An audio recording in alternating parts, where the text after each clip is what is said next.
this article kind of popped up while I was actually in work when I was taking my lunch break. And I was intrigued as to how QA game testers actually work. You know, when it comes to QA, when they test a game out, they try and find as many bugs as possible so that the other part of the developers can actually sort the games. Now, I found this article, which I'll link down below, and this is a person who described his experience as a QA game tester for EA Games. Now, this is a lengthy post, and I'm actually going to read it in full just to give you an insight to what this person experienced while QA testing at EA. So here we go. I've worked in 120-degree attics that were 4 feet high, pulling hundreds of pounds of lubed up cable through tiny conduits for 14 hours a day. I'd rather do that than work at EA again. So obviously the signs ain't good at the moment. So we're testing this hockey game, NHL 2012. I think that's ice hockey, I'm not too sure. I think my name is actually in the credits, I never checked. Anyway, it's a pretty stupid idea to outsource the hockey game testing to Louisiana. We literally had one guy on the floor who was the rules guy, as in he actually knew the rules of hockey. If this is true, that's absolute bollocks. Surely you need multiple people. That way you can go through the game a lot quicker and sort all the bugs and glitches out.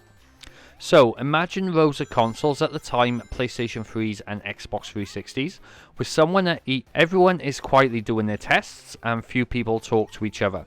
Most people have earbuds in. Excuse my English, I just finished work, so I'm all over the place at the moment. My boss is in a cubicle literally 20 feet away, but when he wants to communicate, get this, he sends an email to someone, who sends an email to someone, who sends an email to someone in Canada, who sends an email to my friend sitting next to me. Jesus Christ, I didn't realise it was that bad. Who tells me it is considered problematic behaviour that I respond by standing up, looking at the boss and saying, "Got it." So, we're supposed to find bugs by performing tests. For instance, my job was to test something called the EASHL League. Now, I assume that's the EA Sports Hockey League. Let me know in the comments below if I'm wrong on that. The problem is, I was one of 2 people in my team, and each test required 4 consoles. Even when we did manage to get 4, the entire thing was broken anyway. So, any tests we would try to do were impossible because they hadn't fixed the bug that made the entire section inaccessible. On top of that, just to get 4 consoles of the same kind meant asking people in other teams to help us when nobody else's work required any help, and the entire place was set up to reward asocial behaviour. More than once, we were flatly told by co-workers that, quote-unquote, it's not their problem.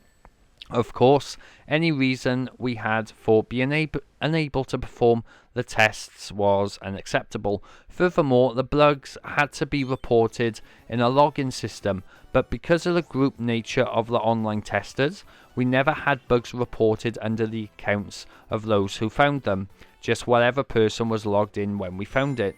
So around 90% of my work was being credited to others, and while the higher-ups knew this, they did not bother to adjust any assessments, which in my opinion is fucking bullshit. If you see any bugs in the game, the higher-up should go, right, we need to address these, we need to sort these out before the game comes out.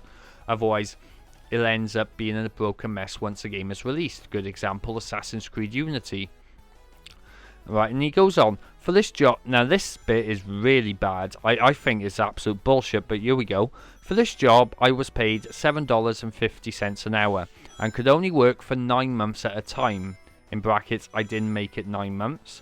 The thing is, EA has a policy of annual raises, so to avoid giving these raises, they lay off every employee after 9 months, then offer to hire them back 3 months later.